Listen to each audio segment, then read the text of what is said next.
Intersections are one of my favorite things. That's the honest to God truth. I think it's really, it's an interesting way to experience your career, to be intentional about being at important intersections between government, business, between generations, between whatever. It's where cool stuff happens at intersections. Kathy Tunheim is a leader who has had a profound impact at the intersection of business and public policy. In guiding her strategic communications firm for 30 years, she's helped a wide range of clients, including Target, United Healthcare Group, and Cargill, all frame messaging that helps businesses thrive.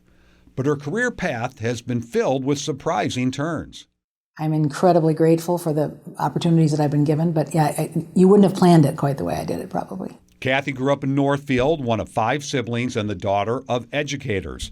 Because of her early aptitude for math and science, Kathy's mother urged her to study engineering. I was intrigued by it, and so I started at the University of Minnesota in engineering. There weren't very many women in that school at that time, and so I got an internship after my first year, which was an incredible experience because it cemented for me that I did not want to be an engineer.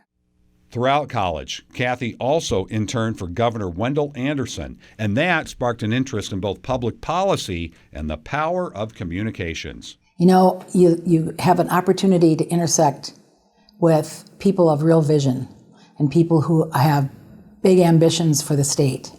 It was really inspiring. I got there about a year after Governor Anderson was on the cover of Time magazine with the big fish. So it was a time when Minnesota was on the ascendancy, and it was thinking of itself as a place where we could really make things work. It was a really inspiring time. Kathy took those communication skills to the corporate world and soon found herself at Honeywell.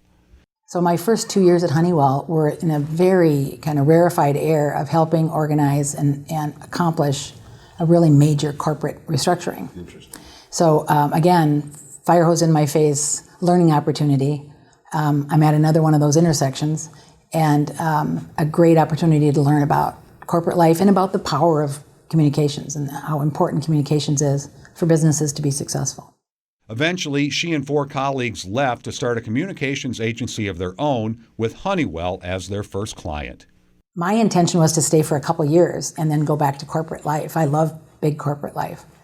But our other most senior partner, Mario Santrizos, who loved the agency, got sick, and after he passed away, it sort of changed the game plan.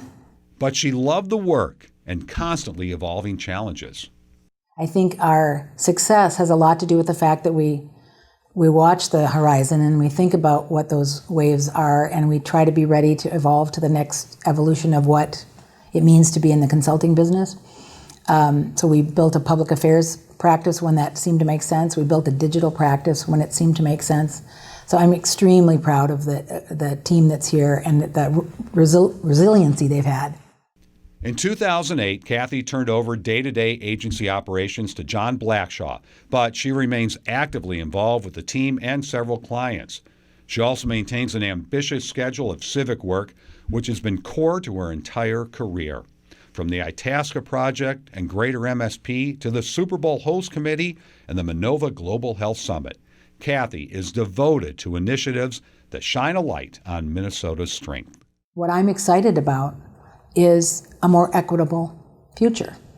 I say all the time that Twin Cities is never going to be one of the biggest cities in the world, but it could be one of the best. It could be one of the most vibrant. We have so many things going for us. And now I'm going to sound like the Chamber of Commerce, which I'm not a part of. Oh, well, I'm a member. But we do. We have incredible resources, natural and otherwise, corporate and public. We should be one of the most vibrant places. But it's only going to work if it's also equitable. If everybody is a part of this. Again, back to the ethos of this company. None of us is as good as all of us.